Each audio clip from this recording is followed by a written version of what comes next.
हमारे व्यस्त जीवन में ईश्वर की आवाज़। हमारा मन जीता है वाणी से।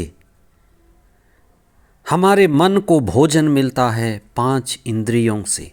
और जब मन मरता है तभी वासना भी मरती है।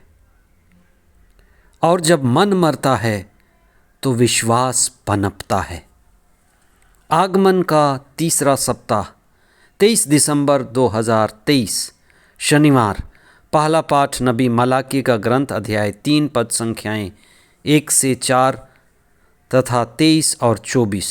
संत लूकस का सुसमाचार अध्याय 1 पद संख्याएं 57 से 66 तक।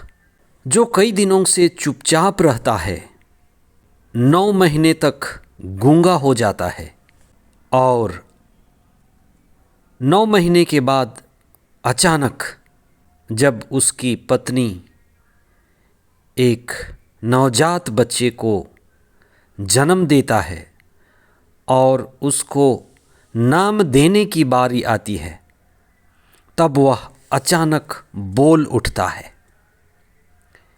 इस घटना का क्या अभिप्राय है? धर्मशास्त्र क्या कहना चाहता है? यह एक पुरोहित यूहन्ना बपतिस्ता के पिता जकारियस की जिंदगी की घटना है। एक पुरोहित जो तार्किक हो सकता है, बोलने वाला हो सकता है, ज्ञानी हो सकता है, प्रार्थना करने वाला व्यक्ति, बलिदान चढ़ाने वाला, अच्छा जीवन जीने वाला व्यक्ति, जो एक बच्चे के वरदान के लिए बार बार प्रार्थना करता था क्योंकि उसकी पत्नी बांझ थी और वे दोनों बूढ़े हो चले थे। प्रार्थना के बाद ईश्वर के दूत ने कहा कि उन्हें एक बच्चे का वरदान मिलेगा। उसकी पत्नी एलिजाबेथ गर्भ धारण करेगी। पर प्रार्थना के बाद जकारियस गूंगा हो गया। उसके गूंगेपन का क्या राज है? क्या रहस्य है इस गूंगेपन का? गूंगा हो जाना मौन हो जाना है। मौन हो जाना उसके विश्वास को प्रकट करता है।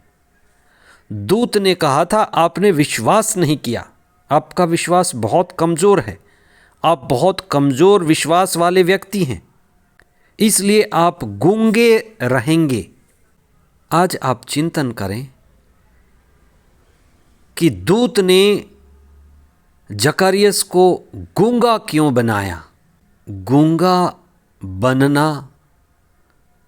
मौन में होना है। गूंगेपन का अपना लाभ है।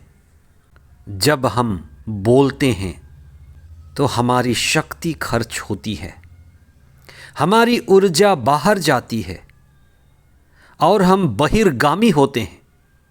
ध्यान बाहर होता है, ऊर्जा बाहर प्रवाहित होता है। लेकिन जब हम मौन होते हैं, गूंगे होते हैं, बोलते नहीं हैं, तो हमारी सारी ऊर्जा आत्मा की ओर गति करती है और ये हमारे अंदर विश्वास पनपती है। उसके द्वारा विश्वास उत्पन्न होता है।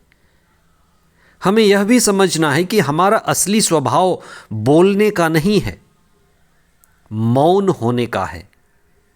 माँ के कोख में हम 9 महीने मौन थे। जब भी हम मौन होते हैं हम गहराई में उतरते हैं। इसलिए ईश्वर परमात्मा हमें कई बार हमें मौन कर देता है। जब आप गहरे दुख में होते हैं आप मौन हो जाते हैं। प्रियजन की मृत्यु, आप मौन हो जाते हैं। जब आप असहाय हो जाते हैं कई बार मौन हो जाते हैं। मौन होने का क्या सकारात्मक अर्थ है? मौन हमें गहराई में उतरता है।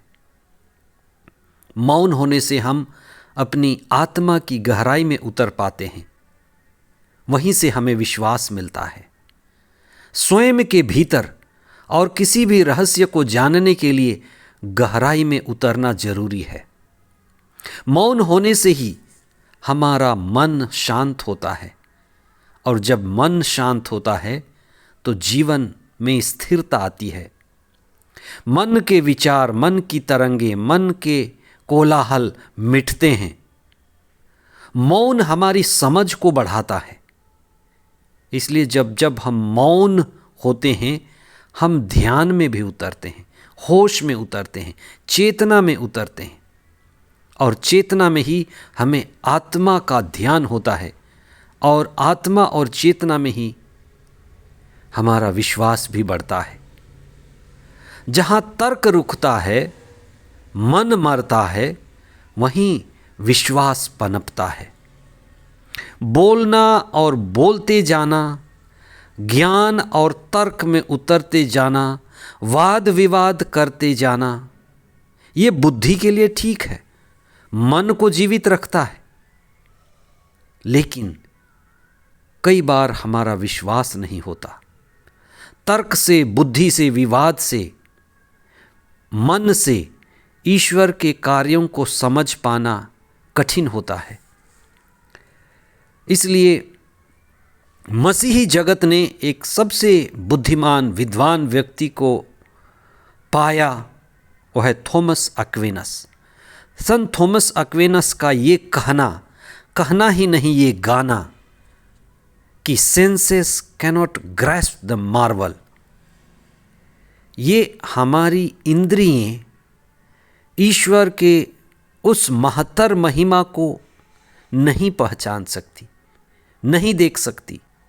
ईश्वर हमारे इंद्रियों के परे है, इंद्रियों से छूट जाता है।